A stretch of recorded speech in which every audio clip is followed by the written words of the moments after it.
জাতীয় ঐক্যসহ ১০ বিষয়ে বিএনপি ইসলামী আন্দোলনের ঐকমত্য।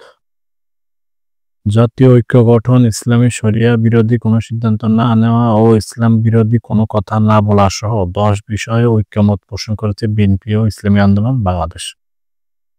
সোমবার দুপুরে পল্টনস্থ ইসলামী আন্দোলন বাংলাদেশের কেন্দ্রীয় কার্যালয়ে প্রায় ১.৫ ঘণ্টার বৈঠক শেষে বিএনপি মহাসচিব মির্জা ফখরুল ইসলাম আলমগীর এই কথা জানান।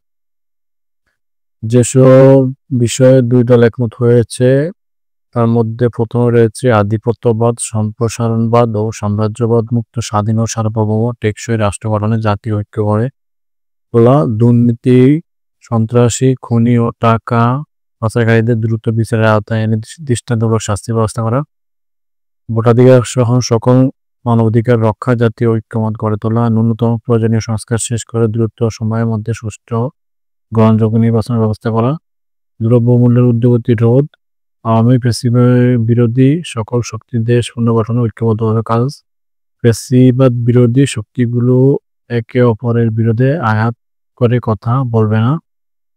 আগামীতে যাতে আওয়ামী লীগের মতো আর কোনো ফ্যাসিবাদ শক্তি ক্ষমতা আসতে না পারে সে ব্যাপারে রাজনৈতিকভাবে ঐক্যবদ্ধ, ইসলামী শরিয়া বিরোধী কোনো সিদ্ধান্ত নেওয়া হবে না, প্রশাসনে এখনো বিদ্যমান আওয়ামী ফ্যাসিবাদের দোষরদের দ্রুত অপসারণ করা। বৈঠকে আরো উপস্থিত ছিলেন বিএনপি ভাইস চেয়ারম্যান বরকতুল্লাহ বুলু, ইসলামী আন্দোলন বাংলাদেশের আমির সৈয়দ মোহাম্মদ রেজাউল করিম।